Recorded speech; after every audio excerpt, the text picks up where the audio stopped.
ada 260 juta penduduk Indonesia.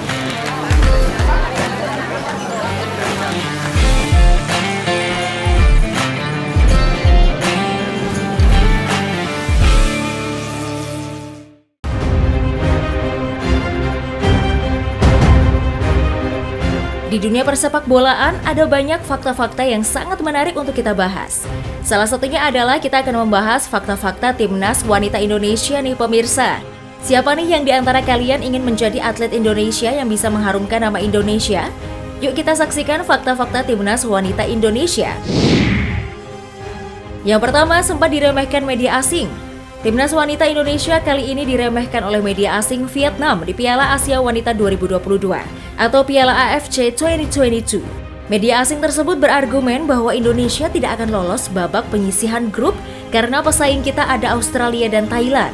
Media asing tersebut menganggap bahwa kemampuan timnas wanita Indonesia masih kalah jauh di bawah Thailand dan Australia.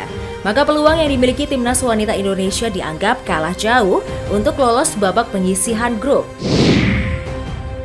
Yang kedua, berada di grup neraka. Berdasarkan hasil undian, grup timnas wanita Indonesia berada di grup B, yang berisi diantaranya ada negara Australia, Thailand, dan Filipina. Di babak penyisihan grup B Piala Asia Wanita 2022, timnas disebut berada di grup neraka karena ada Australia yang ranking 11 peringkat dunia, dan juga ada Thailand yang berada di peringkat 38 dunia. Maka grup B ini disebut grup neraka karena berisi negara-negara yang sangat kuat berdasarkan ranking FIFA. Kira-kira kita bisa tidak ya lolos di babak penyisihan grup ini pemirsa?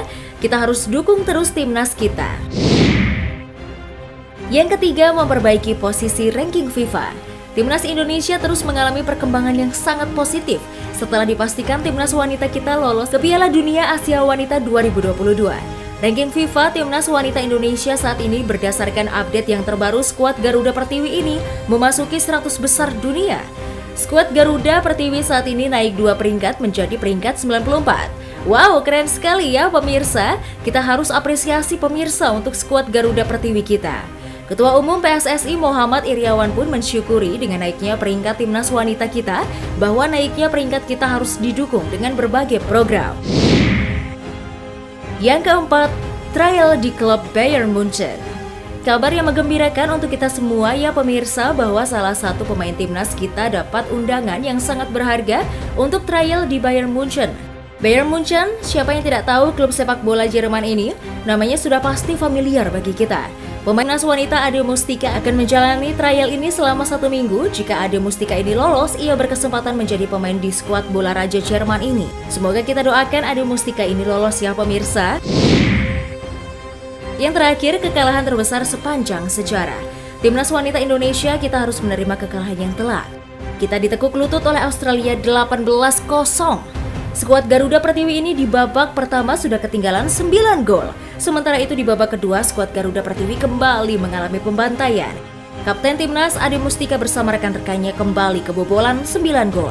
Penyebab kekalahan telak itu menurut pelatih Rudi Eka Priambada, anak asuhnya masih tidak tenang di saat menguasai bola, sehingga pemain Australia menjadi lebih mudah untuk merebut bola saat skuad Garuda Pertiwi kita menguasai bola. Nah pemirsa, itulah tadi fakta-fakta timnas wanita Indonesia. Bagaimana pemirsa? Sangat menarik bukan? Baiklah kalau begitu, semoga episode kali ini dapat menghibur kalian semua ya.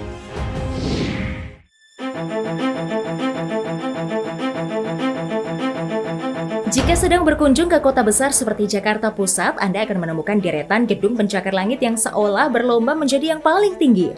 Mereka dibangun sebagai struktur metropolis modern yang paling menakjubkan. Tidak hanya Jakarta, ada banyak gedung pencakar langit lainnya di Asia Tenggara yang memiliki ketinggian fantastis. Berikut adalah deretan gedung pencakar langit tertinggi di Asia Tenggara. Pertama adalah Vincom Landmark 81 di kota Ho Chi Minh, Vietnam. Gedung pencakar langit ini merupakan hotel sekaligus apartemen dengan tinggi 461,2 meter dan 81 lantai. Menara ini berada di peringkat 10 untuk gedung tertinggi di kawasan Asia. Menariknya dari bangunan ini adalah gedungnya menghadap ke arah sungai Saigon, sehingga pengunjung bisa menikmati pemandangan yang indah. Vingroup membangun Vincom Landmark 81 sejak 2015 dan berhasil menyelesaikannya pada 2018. Kedua adalah Petronas Twin Towers di Malaysia. Twin Tower yang terkenal di Malaysia ini dibangun oleh Cesar Pelli pada 1992 hingga 1998. Menara kembar ini terdiri dari 88 lantai yang merupakan kantor minyak kelapa sawit terbesar se-Asia. Selain diperuntukkan untuk perkantoran, ada juga area untuk publik berupa jembatan penghubung.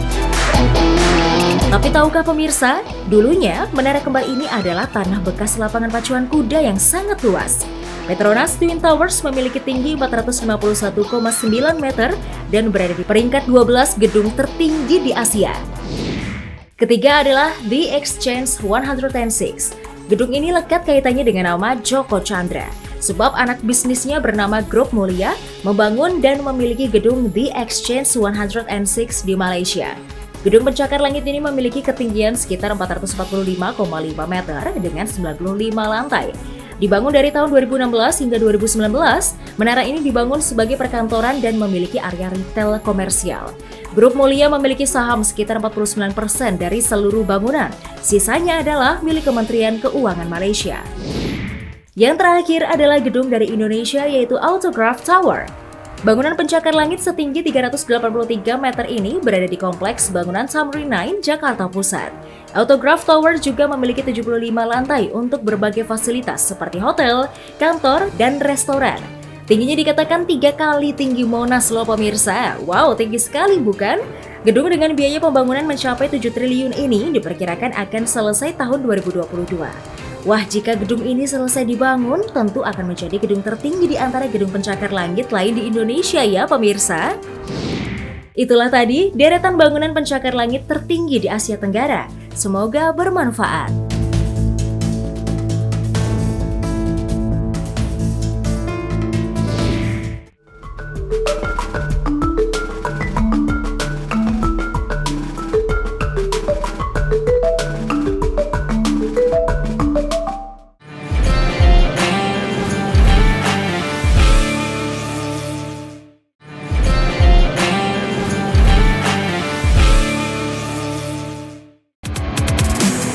Serba-serbi soal dunia sepak bola selalu menarik untuk dibahas.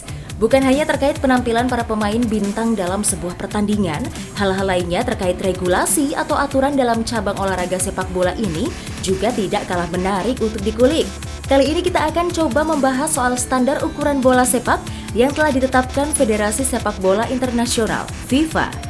Aturan terkait ukuran bola sepak yang akan digunakan di setiap pertandingan resmi di bawah Federasi Sepak Bola Dunia pun telah ditetapkan standar kualitasnya. Aturan tersebut meliputi beberapa hal, mulai dari warna, diameter lingkaran, berat bola, bahan yang digunakan, bahkan efek pantul yang dihasilkan bola pun memiliki batas-batas khusus. Bola sepak pada permainan sepak bola pada awalnya memakai bahan kulit hewan, sebelum akhirnya menggunakan bahan karet vulkanisasi. Penggunaan bola sepak modern berbahan karet kali pertama dimulai pada tahun 1932 di Argentina dan terus berkembang hingga sekarang. Sebelum menggelar turnamen, FIFA pun melakukan pengujian terlebih dahulu untuk bola yang akan digunakan. Yang pertama adalah kesempurnaan bentuk bulat untuk memastikan bola berjalan mulus di lapangan dan tidak berubah arah saat ditendang. Kemudian pengujian ukuran.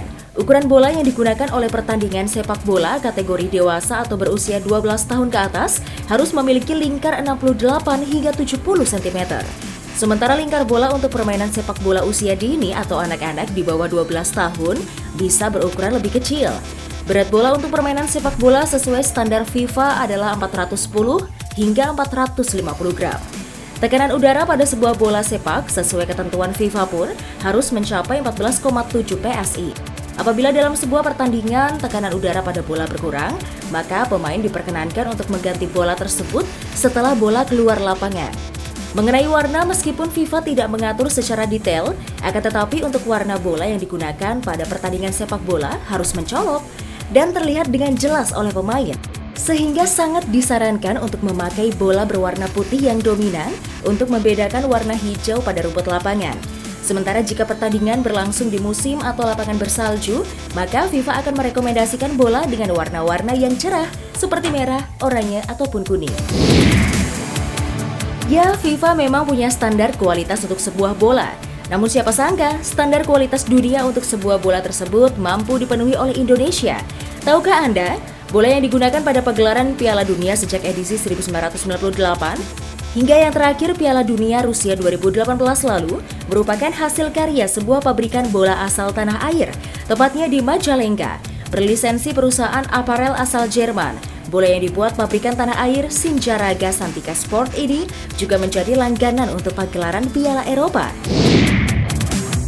Kisah sukses Telstar 18 bola hasil buatan dari Majalengka di kancah dunia bermula pada 1998 saat sang pemilik mendapat orderan dari salah satu jaringan swalayan besar Eropa yang merupakan pemegang lisensi Piala Dunia tahun tersebut. Lolos pengujian FIFA dan memiliki harga yang cukup bersaing, Telstar 18 pun menjadi bola resmi Piala Dunia Prancis 1998. Usai pagelaran tersebut, pesanan bola asal Majalengka ini pun banjir orderan. Beberapa negara-negara lain seperti Uni Emirat Arab, Brasil, Jepang, dan beberapa negara di Amerika Latin memesan produk lokal Indonesia. Dan kesuksesan tersebut bertahan hingga saat ini.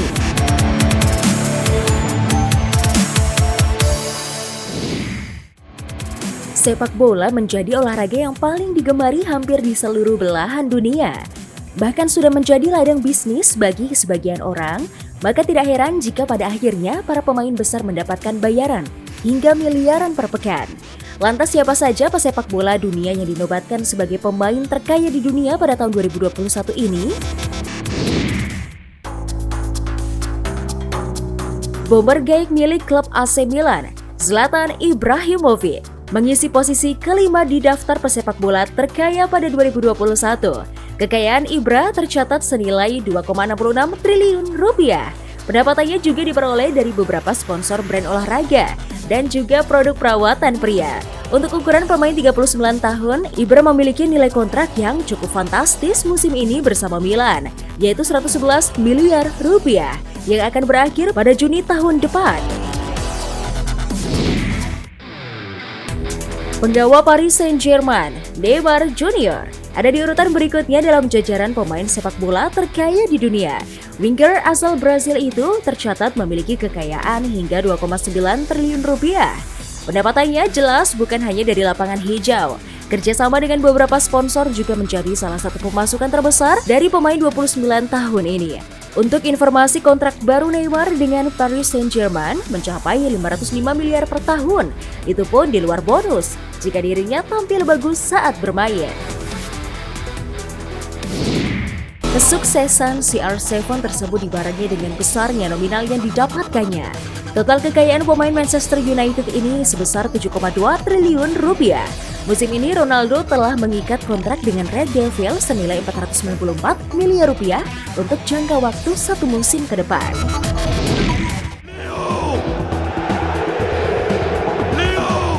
Kehebatan Lionel Messi dalam mengolah bola sudah tidak perlu diragukan. La Pulga layak menyandang gelar sebagai pesepak bola terbaik sepanjang sejarah.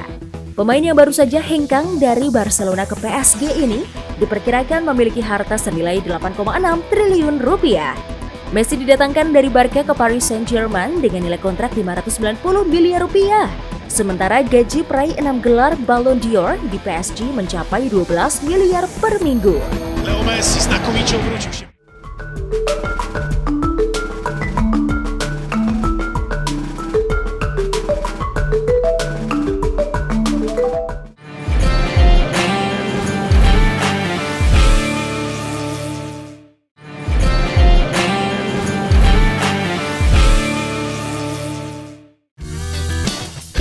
Indonesia dikenal memiliki keberagaman kulinernya, sumber daya alam yang melimpah, struktur geografis didominasi laut, serta kekayaan rempah membuat masakan Indonesia kaya akan cita rasa. Ada ratusan atau bahkan ribuan resep makanan Indonesia yang masing-masing memiliki kelezatan khas daerahnya masing-masing.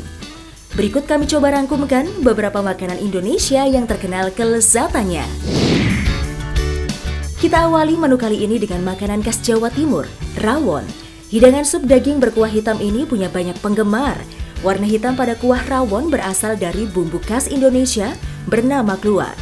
Penambahan bumbu kluwak bukan hanya memberi warna hitam, melainkan juga menambah kelezatan pada kuah rawon. Salah satu situs kuliner asal Kroasia, Tes Atlas, sempat menobatkan rawon sebagai sup terbaik di Asia Tenggara. Makanan Indonesia khas dari Tanah Minang ini berkali-kali diakui dunia sebagai menu paling lezat, mengalahkan hidangan-hidangan populer dari Amerika, Eropa, hingga Afrika. Rendang dibuat melalui proses memasak yang tidak sebentar, dengan teknik yang sempurna, ditambah dengan kesabaran dan ketelatenan. Dengan kandungan rempah-rempah yang sangat kaya, setiap gigitan dari olahan daging sapi ini bakal terasa eksplosif. Beruntung kita hidup di Indonesia, karena bisa menikmati menu paling enak di dunia yang satu ini dengan mudah dan harga yang terjangkau.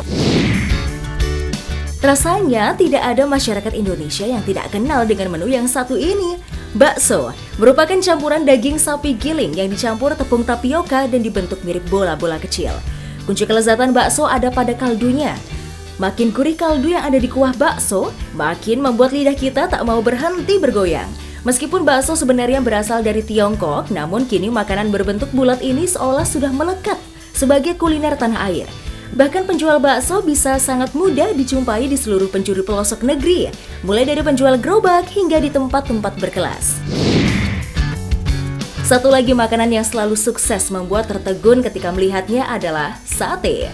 Sebenarnya sate adalah menu yang mendunia. Masing-masing negara pun punya variasi sate dengan satu kesamaan, yaitu dimasak dengan cara dibakar. Sementara itu Indonesia punya persepsi beda soal sate, yaitu disiram dengan kuah kacang. Penyajiannya pun bisa disandingkan dengan lontong maupun nasi. Menu sate yang cukup terkenal di tanah air adalah sate yang berasal dari Madura. Sate Madura dikenal dengan perpaduan cita rasa yang gurih, lezat, dan legit. Bahkan mencium asap bakaran satenya saja bisa membuat perut kita keroncongan. Satu lagi menu yang cukup fenomenal di tanah air adalah nasi goreng. Makanan khas ini bisa disantap untuk sarapan maupun makan malam.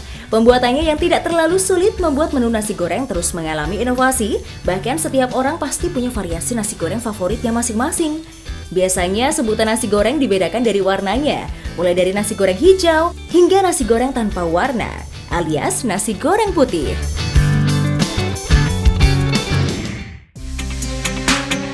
Hayo pemirsa, adakah dari kalian yang gemar menonton film? Pernahkah merasa penasaran dengan efek suara yang disajikan film tersebut? Dan jika disadari, efek suara tersebutlah yang mampu menghidupkan film.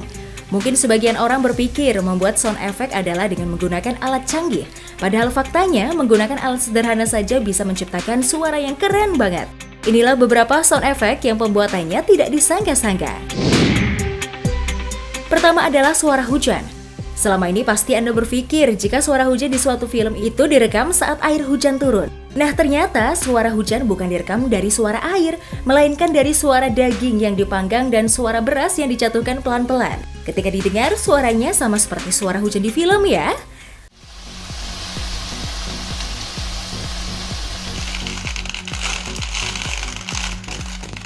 Kreatif sekali. Kedua, tontonan anak kecil SpongeBob SquarePants yang membutuhkan banyak barang properti untuk membuat sound efeknya. Lihat!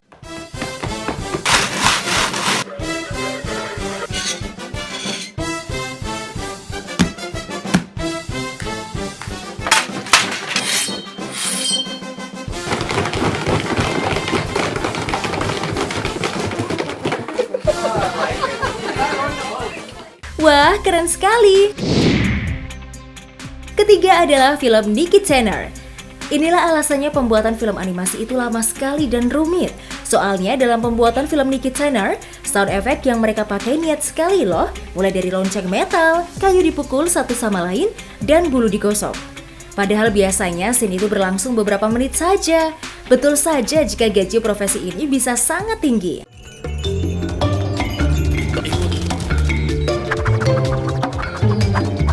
Ayo Tresena. Keempat, baku hantam. Kalau film action dengan sound effect yang bikin tegang kira-kira dari mana ya asalnya? Apalagi seperti kita tahu adegan itu biasanya bohongan bukan beneran. Nah sound effect ini dibuat dengan sarung tangan. Pokoknya semua rela dia lakukan untuk mendapatkan suara yang sesuai agar penonton menghayati filmnya.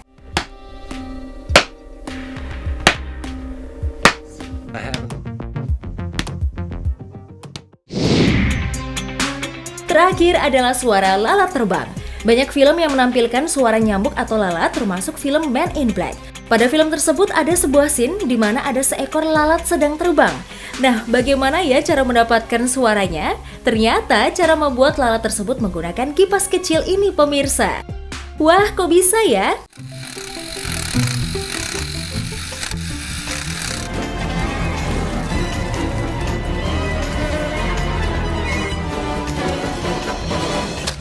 Itulah tadi deretan informasi mengenai cara pembuatan suara dalam film.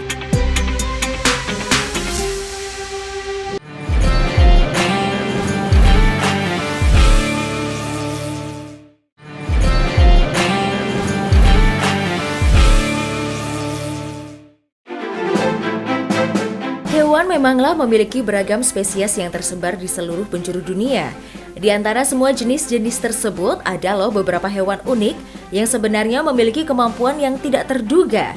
Nah, ternyata bukan cuma film superhero saja yang karakternya memiliki berbagai kemampuan super. Beberapa hewan juga ternyata punya kemampuan yang terbilang seperti superhero.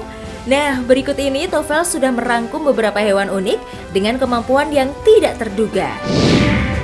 Yang pertama, laba-laba penyelam. Sejauh ini kita tahu bahwa ada hewan yang hidup di darat dan juga di laut. Ada pula hewan yang bisa hidup di kedua tempat tersebut. Hewan-hewan ini dinamakan hewan amfibi. Nah, kalian tahu nggak sih kalau hewan amfibi itu bukan hanya katak atau penyu, laba-laba juga ada yang dapat hidup di dalam air. Waduh, sakti banget ya laba-laba ini. Nah, laba-laba ini dikenal sebagai laba-laba air, atau nama latinnya adalah Argyroneta aquatica. Laba-laba air ini adalah satu-satunya spesies laba-laba yang hidup di dalam air.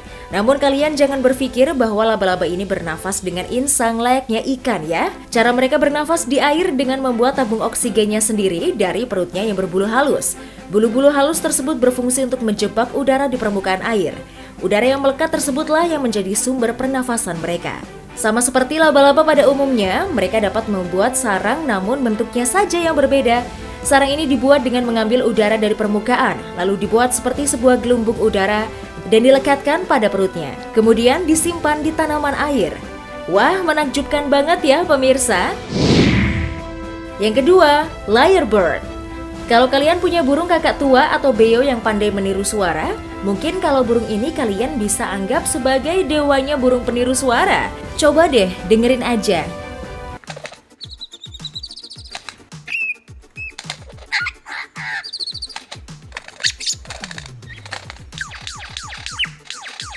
Burung ini bisa meniru berbagai suara, seperti suara kamera, suara percikan air, suara pesawat, suara keributan manusia, suara ambulan, bahkan suara-suara dari burung lain.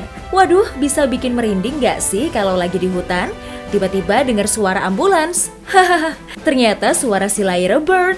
Nah, suara-suara ini difungsikan untuk memanipulasi predator. Keren ya? Yang ketiga, cacing beludru. Cacing asal Australia dengan nama ilmiah Onychopora ini memang memiliki tubuh senyaman bahan beludru. Tapi jangan sampai kalian coba-coba untuk menyentuh tubuhnya ya, karena jika kalian sampai menyentuhnya, mereka akan menganggap bahwa ada ancaman yang mendekat dan seketika akan ada cairan lengket yang tersemprot ke arah kamu. Nah, semprotan lengket seperti lem itu dikeluarkan dari organ yang menyerupai selang di kepalanya dengan jarak tembak sampai 30 cm. Nah, cairan ini mampu melumpuhkan mangsanya hingga tidak bisa kabur loh. Tubuh beludru dari si cacing ini berfungsi untuk pertahanan suhu tubuh di kala cuaca dingin dan meliuk-liuk lentur ke dalam lubang tanah.